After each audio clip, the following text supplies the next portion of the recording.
5, 4, 3, 2, 1. How's it going, everyone? This is Frankie Cavone, and we are here live with the Cheap Flights and Cornbread Podcast. As all of you guys know, you can listen to the Cheap Flights and Cornbread Podcast on iTunes, Spotify, SoundCloud. You can watch it here live on Facebook, live here on YouTube, and this is episode 3. We've made it 3 episodes in. Thank you for just tuning in and just being a part of this. I'm here with my right-hand man, Brett Porter. Brett Porter, the captain, Brett Porter, I should say. How you doing, Brett? I'm good, man. It's always a pleasure to see you. It's always nice to get just uncomfortably drunk in downtown Albany and make an ass out of myself on camera and let the world know what we at Mirth are, what we're up to. You know what's good in our neighborhood, what's going on in our worlds around us, and just stopping in to say hi to the people we know and love. Yes. And just for a little background, usually on Wednesdays, Brett and I meet to do the Mirth Minute, which is our weekly news segment that is free if it's over 60 seconds. 60 seconds or less. It's a news segment, kind of like Weekend Update. How would you describe it, man? To describe it as anything other than a bastardized version of the Weekend Update would probably be an inaccurate statement. So that's really what I go with. Like I don't remember if I touched upon it during the last podcast, because anyone who watched the last podcast would know that I was pretty much fucking mute because, as I said, Daddy went too hard. But I would describe it as a bastardized version of the Weekend Update. Much softer jabs than Norm Macdonald for now. I mean, but he had different material to work with. He's from an era where, well, he was from an era, God rest his soul, where O.J. Simpson was always a punching bag target. And it was always, no pun intended, got a very killer response. And all I can do is shit on Dave Matthews, but I'll do that until the day we get a cease and desist or the day I die. If there's anything anyone should know about the Mirth Minute, it's that no matter what, I'm shitting on Dave Matthews and I'm keeping you, the people, informed. And that's what I'm fucking here for.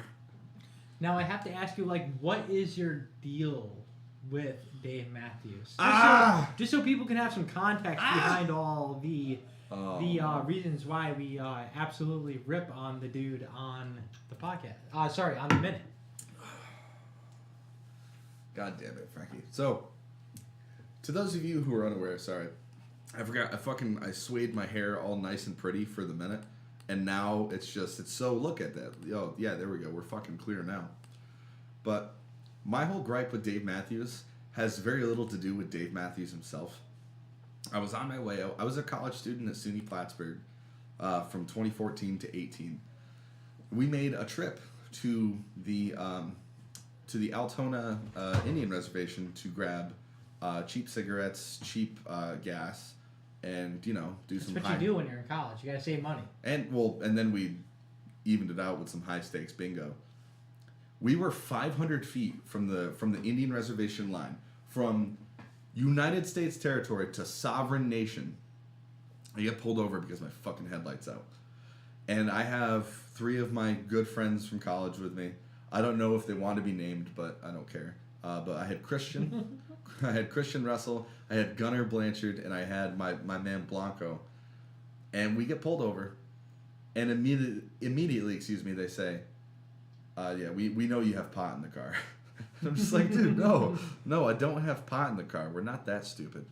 And they have me get out of the car, and all the while, I'm talking with the deputy while the dickhead who pulled us over, he's a state trooper, by the way. If he has his job, he shouldn't. Starts trying to talk to Christian. Christian is your run-of-the-mill city boy Irish Catholic. He is one of the most defiant people I've ever met on God's green earth. And he starts getting in this verbal back and forth with the state trooper. And it's basically along the lines of, hey, we know you have weed, let us search the car. No. Come on, don't make it hard on you, it's just a ticket. No. Back and forth, for what feels like an eternity. I got to know this deputy so well, I'm pretty sure I'm invited to his kid's wedding. But it ends when this state trooper says to Christian, no, I get it, man. I like Dave Matthews Band too. I had never listened to Dave Matthews Band, and really none of us probably did. And Christian just immediately changes tone and says, I don't even like Dave Matthews Band. What kind of connotations do you get from us? Not even just remiss at the point that we got pulled over and were being accused of having pot. It's that we were pulled over and profiled, not for being stoners, but for being fucking Dave Matthews fans. And my vitriol for this man has existed ever since. And we're going on like 5 or 6 years of this unabashed anger. Yeah, and that's the thing. It's like if you have like an epic cop story from your radical teenage years, you know, it's like, do you want to be defined by just being this Dave Matthews Band loser that like got in trouble? Right. I mean, because that's what it sounds like.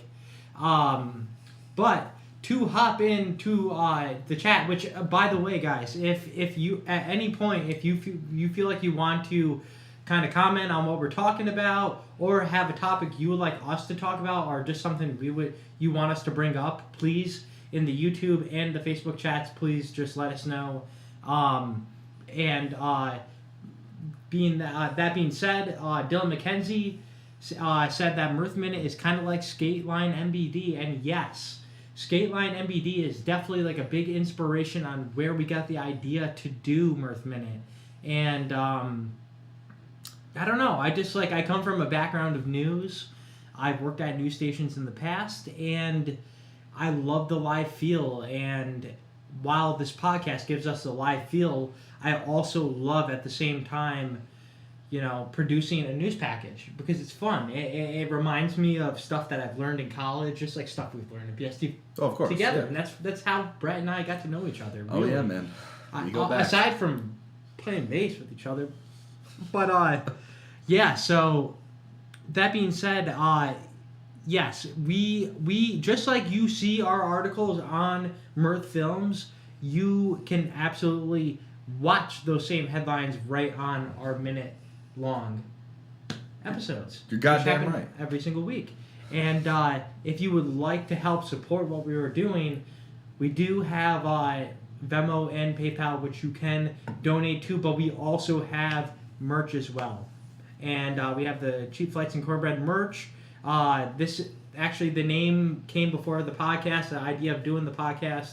That is all separate. But just to kind of start setting some things that we're going to be doing in the podcast, one of the things that we're going to be doing is talking about what we've been doing in our week prior to seeing you last. So, Brett, what have you been doing this week? What's going on in your world, man? How's Peter's Pub? Oh, man, Peter's Pub is, I will say, one of the Mirth Films fans. He's not Davey level super fan, but one of our Mirth Films fans, Brad Laustrip. I keep trying to get him to come to Peter's, unfortunately, to no avail.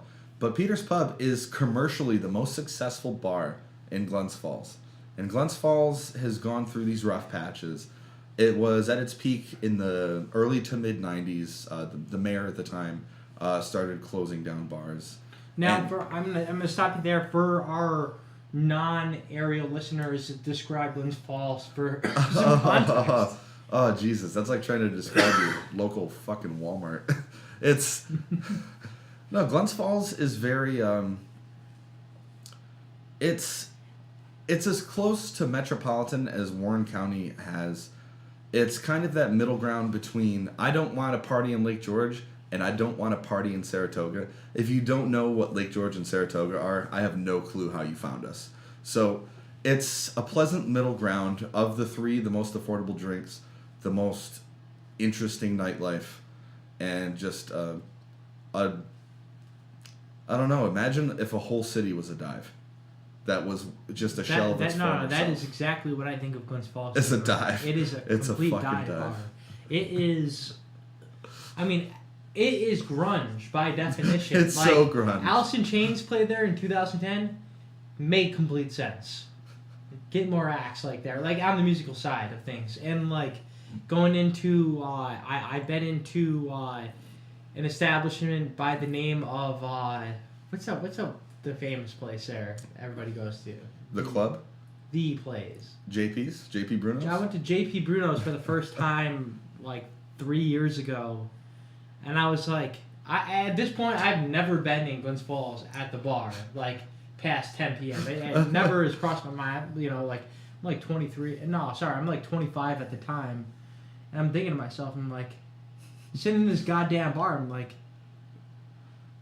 why am I here? What am I doing? What here? decisions in my life led me to being here right now? And the answer for everybody is I have no clue. But I'll take another drink. Yes, and that being said, there is other great things about Glens Falls, New York. Like, I really think it is on the up and up. I mean, I feel like over the past 5 years, you've seen renovations in Glens Falls that you haven't seen before. And a lot of it has happened downtown, and hopefully it happens to the areas outside of downtown as well, which is where Peters is located, correct? Somewhat. Peters is actually, it's not quite as downtown. It is, if anyone remembers the Dangos in Glens Falls, it's like right across the way. It's actually, the old Dangos is now the overflow of Peters Pub parking because somehow we survived the pandemic. But yeah, and to expand on your point, it is on the come up. It seems like there's a lot more capital's being invested there. And you started to see it. I would say that Mean Max starting there was a very defining moment for it because it brought in the type of clientele. I mean, I call them yuppies because it's easy to generalize. If you're a yuppie and you like Mean Max beer, I'm almost sorry. But that started this cultural shift. And now when you have Mean Max, when you have, like, I don't know what it is, man, but craft beer is bringing money. It's bringing money. It's bringing more music. And even amidst the pandemic, Glens Falls is still on the come up when you talk about the business side of things. Bars are opening back up. Mean Max is still killing it. Live music is in this crazy weird resurgence. I mean, it's all up in the air. And even with that element of uncertainty, there's still people coming through and spending their money and getting belligerent and throwing up in the urinals and, you know, doing all the things that brought Glens Falls to its mid-90s glory. Yeah, and I mean, shout out to even places like 42 Degrees who now have added a bar to their already heady glass shop. And I mean, they are actively holding events. And I think personally, in your key to bringing in tourism into a town, and this is just from my experience working with music festivals from Albany to Lake George, is the events. People want to come to the events. People need a reason to go out somewhere without being like, oh, I heard this restaurant is really good on Yelp. Or this bar is a cool place to go to because of these social media posts. You need reasons for people to go. Oh, yeah. And, you know, I think in growing the business, it's approaching different demographics. And I think Glens Falls as a city has done a great job at that between, you know, bars hosting trivia, like you said, nightclubs, tons of craft beer, tons of great food options. I mean, Glens Falls really does have a lot. And I would say 15 years ago when we were, you know, in school, like high school and stuff, like I would say I would probably never go to Glens Falls ever in my life. And I stuck to those guns for a long time, like I said. But Park Theater has now been built. You got, like I said, great restaurants. You have Morgan and Company. If you want hot upscale dining, if you want that divey feel, go to Peter's Pub. And apparently, Peter's Pub also has wings that are organic and they're locally sourced. So just little things like that, you know, add to the greater cause because you're making the quality better, not the quantity. This has turned into a promotion for Peter's Pub. It is. I haven't even talked about what I'm doing for the week, what I've done for the week. But I don't care. But in all honesty, I feel like, I don't know, certain towns don't get the attention, and while you can shit on a town, while you can make fun of a town like Glens Falls, New York, like Hudson, Scottsdale Falls, you know, you can shit on it all day. But, I can at least, say a few good things about that town and why you should go there. I mean, even in the past events like the Summit that Wild Adriatic has hosted, they brought people from outside of the town into the town for 2 nights of amazing music. And you were a security guard. You experienced that. And yeah. It was great. I loved every second of it. I miss it dearly. I would definitely be down to host another festival at the Queensberry. I think the Queensberry Hotel is like, I don't want to compare it to Morgan & Company because Morgan & Company is its own thing. There's no other upscale place really to the same level of upscale as Morgan & Company.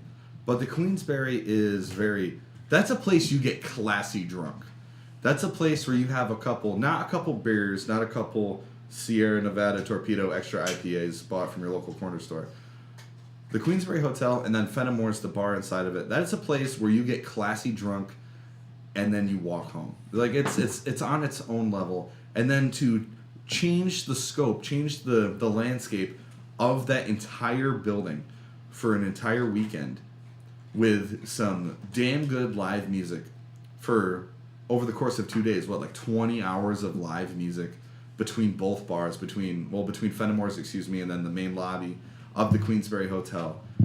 It's amazing. And the fact that, like you said, Wild Adriatic brings these people in, and while it does that, while it brings in this type of clientele, you're supporting local and you're making people money. You know, you're making those bartenders leave with maybe a couple $100 extra in their pocket from tips, you know? My favorite memory from the Queensberry, actually, aside from meeting Andy Frasco, because I'm not going to say it. I was going to say I'd suck his dick if I saw him, but this is a family podcast. But my favorite memory from the Queensberry is someone from a band who I don't think even plays anymore called Hasty Page. Yeah, Hasty Page, yeah. Do they still play? No, but a couple of the members are active. Josh Morris, he plays in a band called Dark Hunting.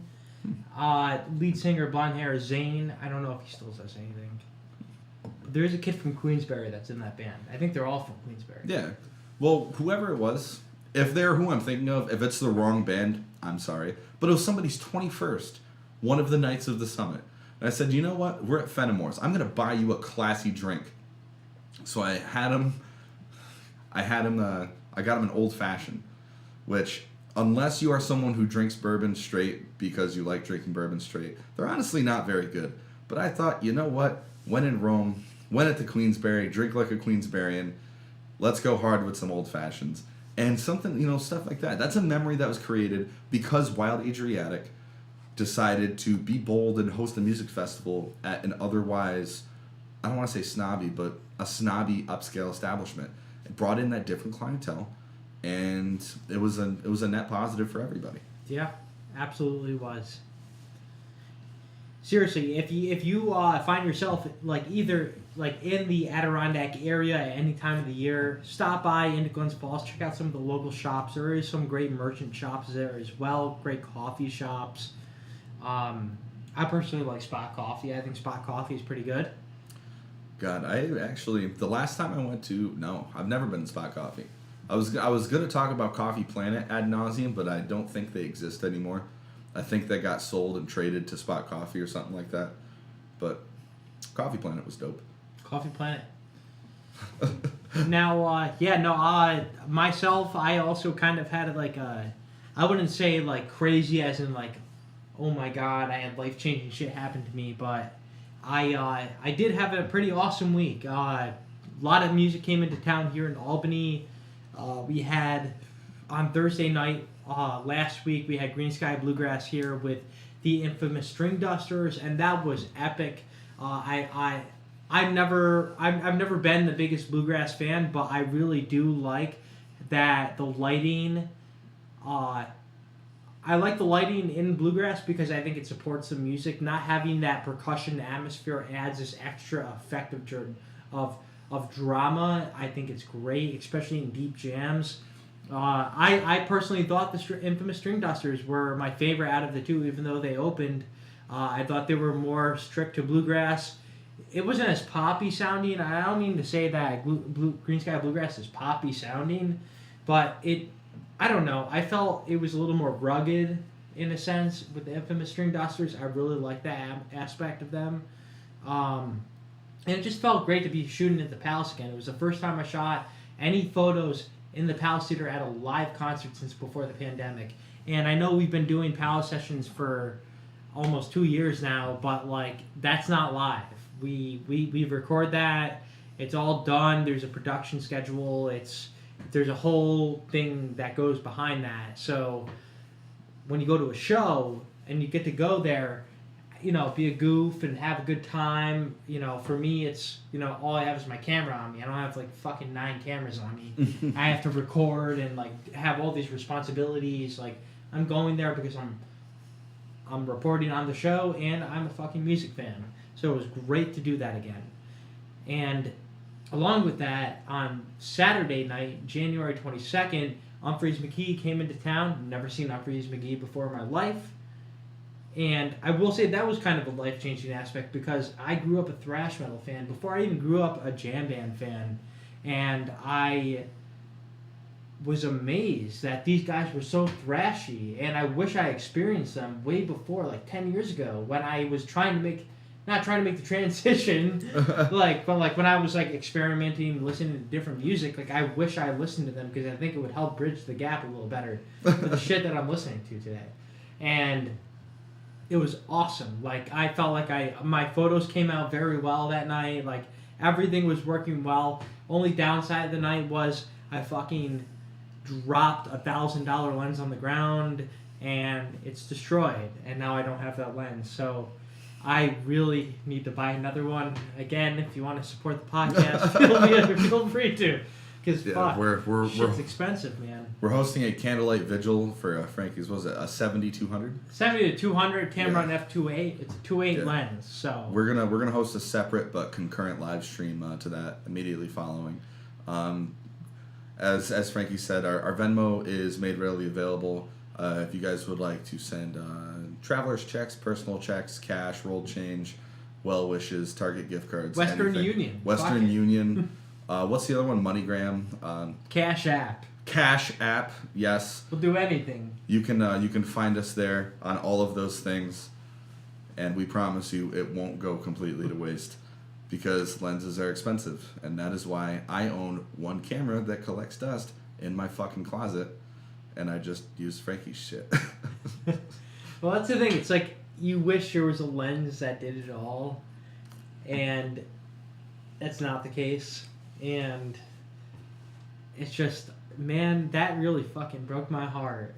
Because, like, I have another, like, zoom lens. It's like a $150 zoom lens that is kind of along the same wavelength, but it is, like, using, like, a 1987 Honda compared to, like a 2021 Honda. Like, it is, Jesus like... Christ. It is, like, you know, you gotta, like, really work your photos, and it's crap. It's a piece of shit lens. I have no problem It's a saying piece that. of shit lens. It's a 70-5 to 300 f4 to 5.6, and if you're a photographer, you know that's crap. At least I hope so. I'm gonna pretend I know what all that means, but I guess the closest comparison I can make to those of you like me who have no fucking clue what he's talking about. I have a degree in this, by the way. I'm rather ashamed of it, but it's kind of like when you hear the ice cream truck coming up your block, and you get that sense of childlike glee. Doesn't matter if you're 4, 24, 44, but you're getting ready, you know, you make sure you got a couple singles on you to go outside, and you're about to walk outside, and you hear that ice cream truck passing by your fucking house, and your mom says, well, Brett, Mike, we have ice cream in the freezer. And you start throwing stuff. She's like, it's not the fucking same, Mom.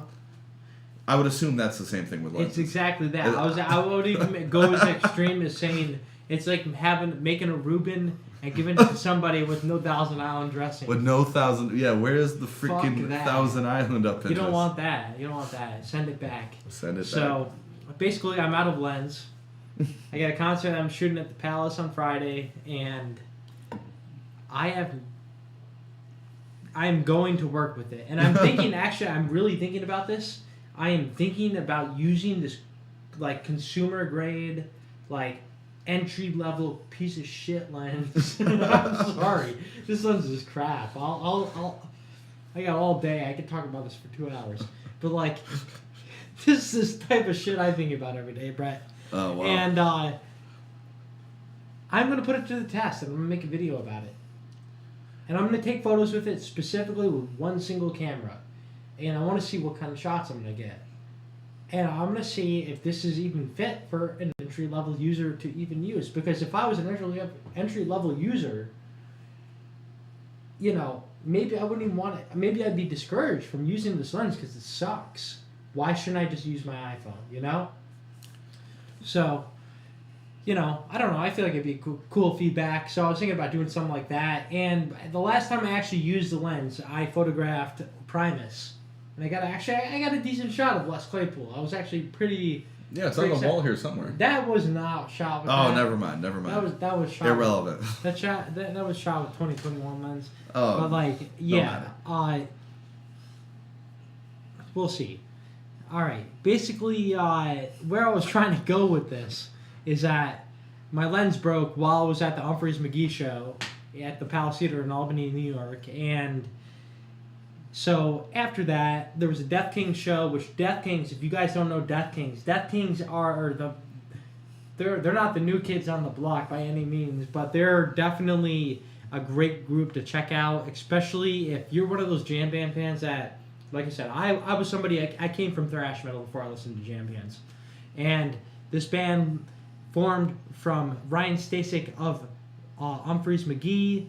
We have Mike Ganser of Aquis, and then we have Michael Angelou Karuba, formerly of Turquoise, also in the group, and they play straight punk, heavy metal.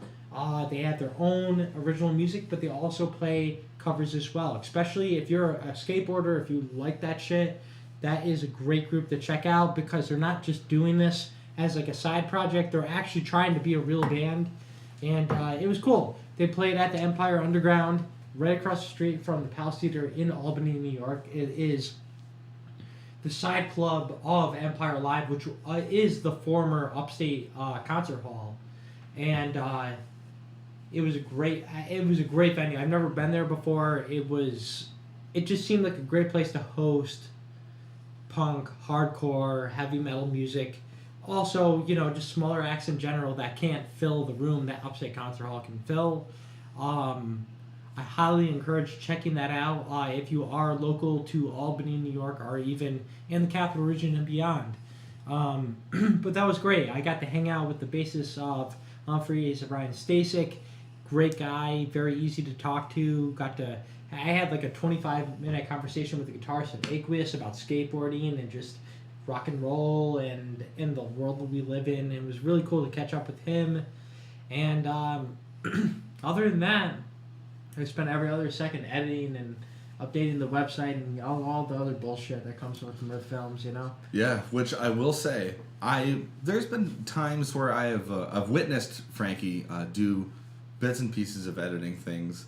So I'd love to say we have a relative schedule as to how we do things, but there's a lot of wild cards that we get, especially because Wednesday is generally our day to bang out as much as we can. And some of those wild cards include me not waking up in time. So even with me supposed to be here at 11 a.m.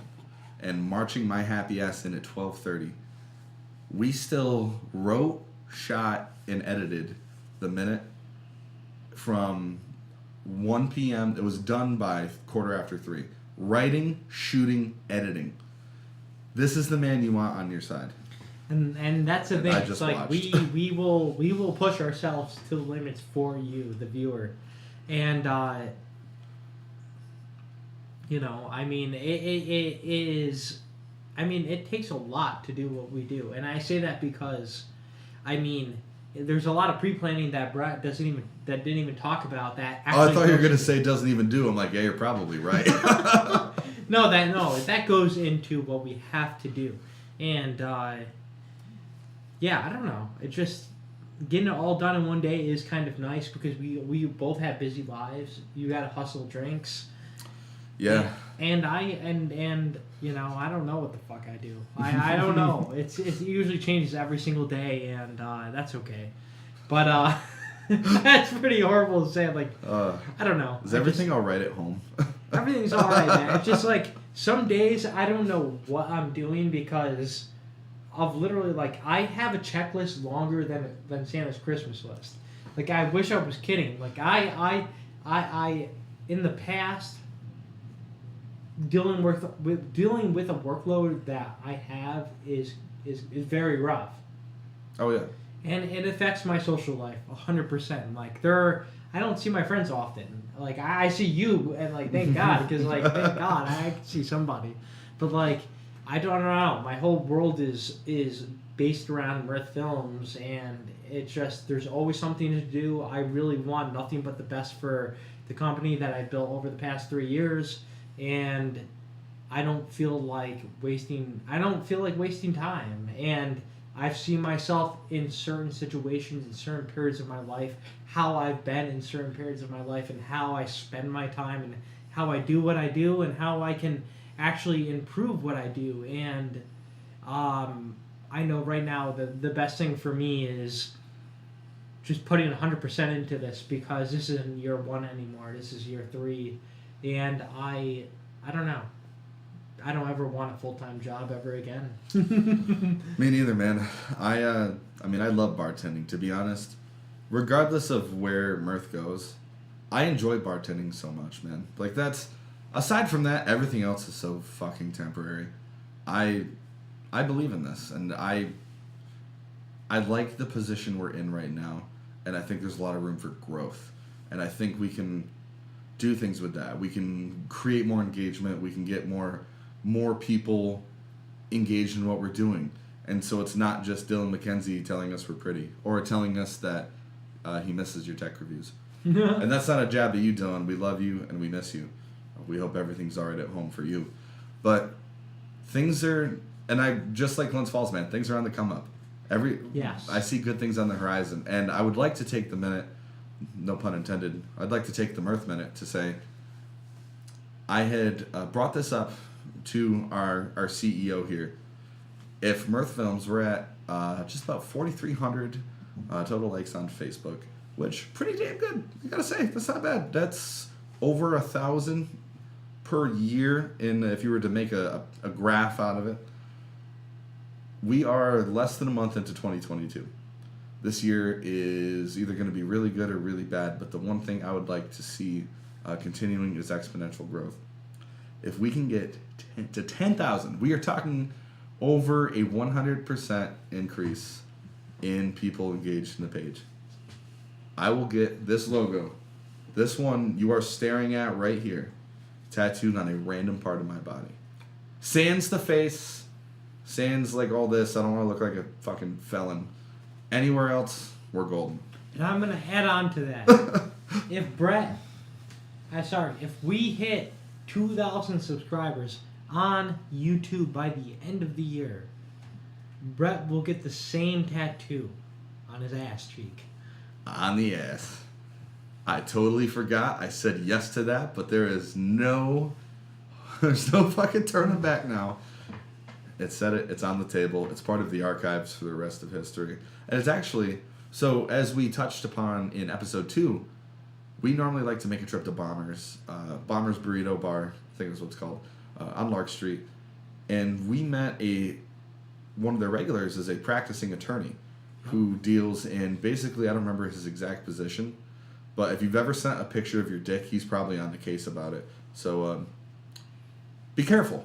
Regardless, he had said something that in the age of the internet and the technical like era for it is, because there's like bronze, iron, whatever, we are in the age of super information. Nothing is ever deleted anymore.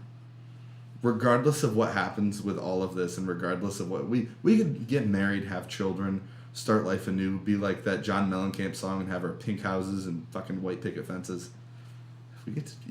Chili dogs. Chili dogs too. Yes, we'll have our Dianes on our side.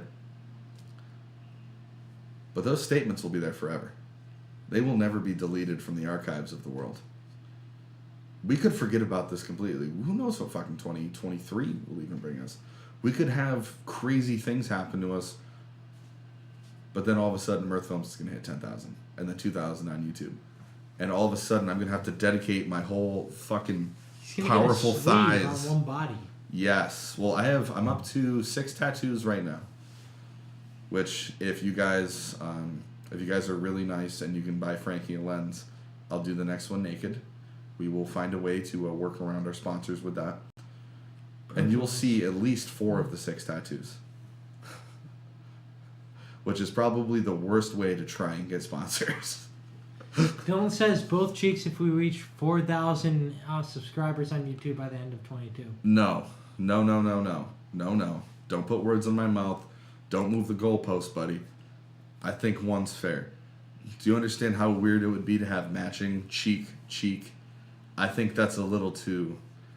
And that's not a question of dedication. It's a question of motivation. What if I just make it bigger? Like, I'm a man of size. I've got canvas room. Yes.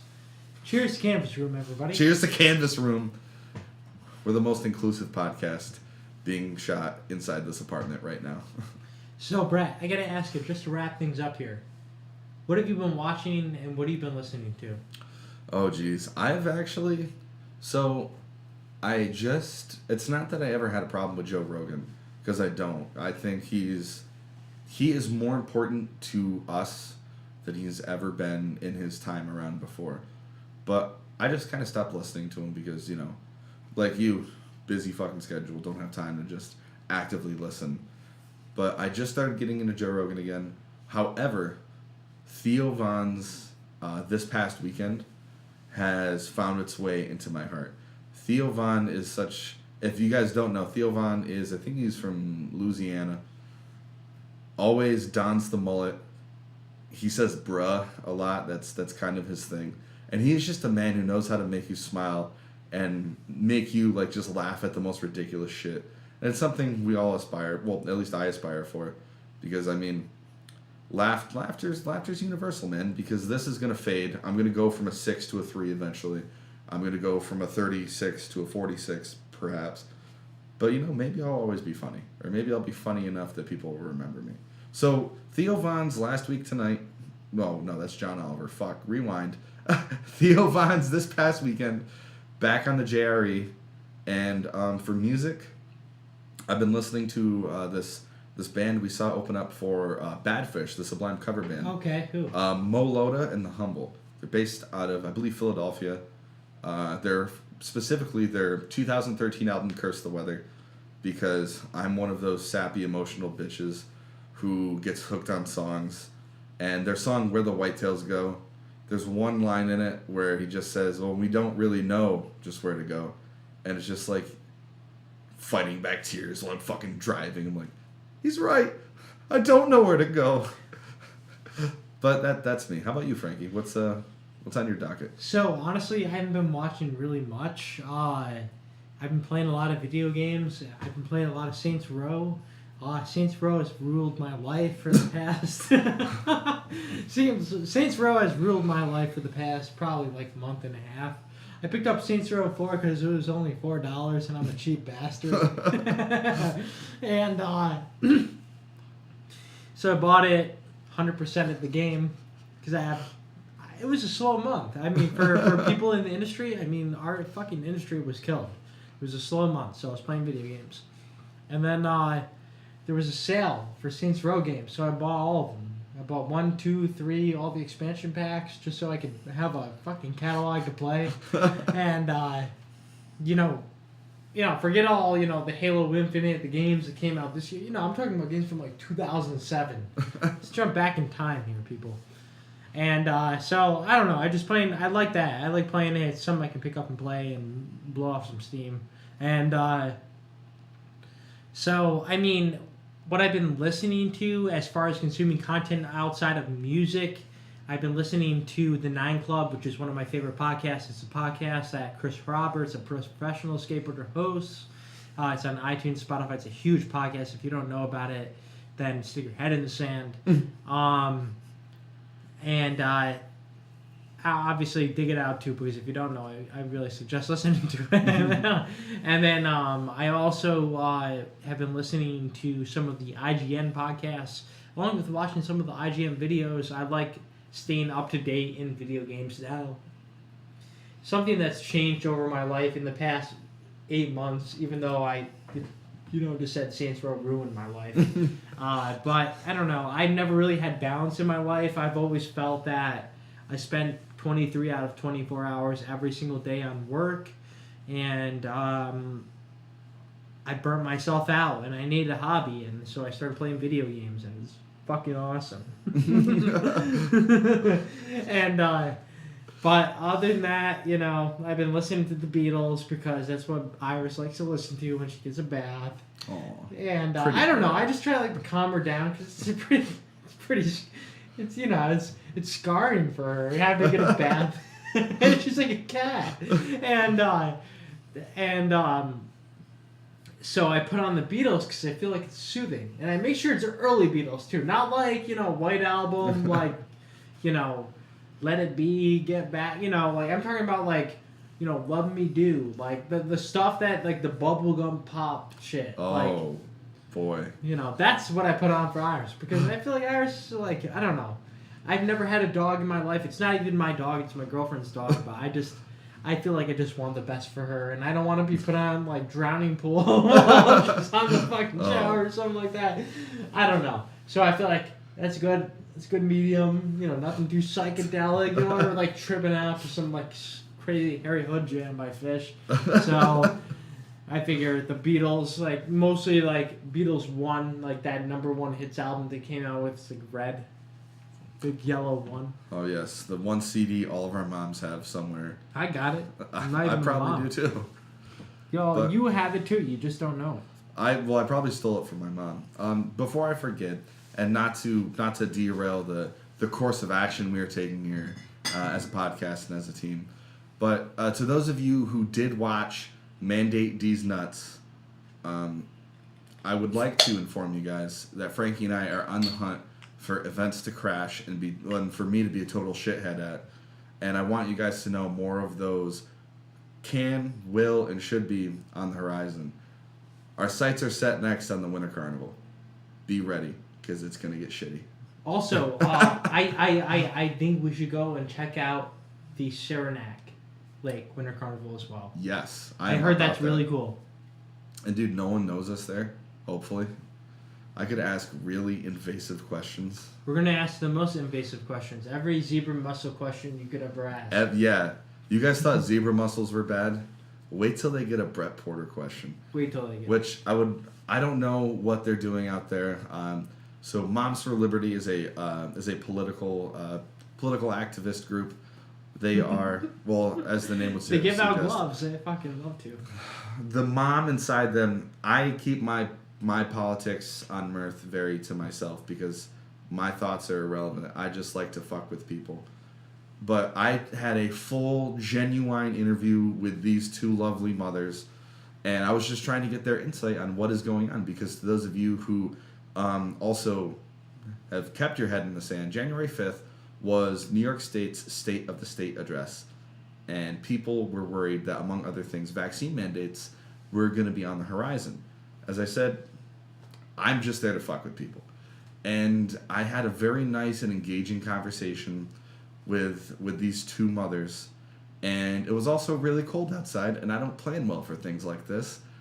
And I was developing what some would call early stages of hypothermia, and I'm also a bitch. So after just a very captivating, almost heart-to-heart conversation with these two nice ladies, I say, you guys got a spare pair of gloves? And the mothers, dude, you saw it, just gave me the fucking gloves off of their hands. It was so... And yeah, they weren't like cheap gloves either. They were like, you know, like $20 gloves you buy at like Dick's Sporting Goods. They were like nice gloves. Yeah, it was wholesome. So, roundabout way of me saying, if you guys liked mandating D's Nuts, there's a lot more on the horizon, and it's only going to get worse. Nothing is safe. Nothing is safe. Nobody is sacred. I'll get punched for the cause at least once if I can ask that one uncomfortable question. And with that, it wraps up the Cheap Flights and Cornbread Podcast, episode 3, man. Fucking right, dude. Sorry, I don't know what I'm doing on this switcher here. We've had a camera fail, which is why we switched to the Brett cam here. Welcome. And it is a learning lesson. Don't trust full frame cameras. This is the second week this camera has failed on me. Tisk on me, nobody else. But with that being said, I just want to say thank you for listening to the podcast today. And you can check it out on iTunes and Spotify if you want to listen to it in your car. It's always available the next day after the podcast goes live. Also, don't forget, tune in to the Mirth Minute every single week. It comes out on Thursdays at 3 p.m. every single week with our man, Brad Porter. And also, please go follow us on all social platforms. Jeez, I can't even talk. It's a rough night. You want to finish? All right. I'm not ready for my hold close-up. on. Let's do like a live Zoom here because like I obviously cannot. Intense, talk right journalistic, camera angles. I'm tired.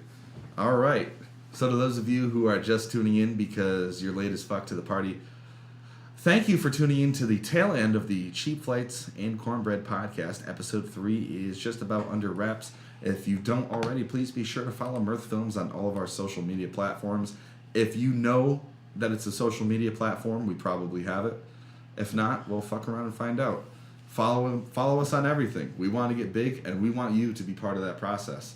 And on that note, I'm going to stop talking now. Thank you guys for tuning in. We hope to see you next week with whoever we have next week. Love you. Bye.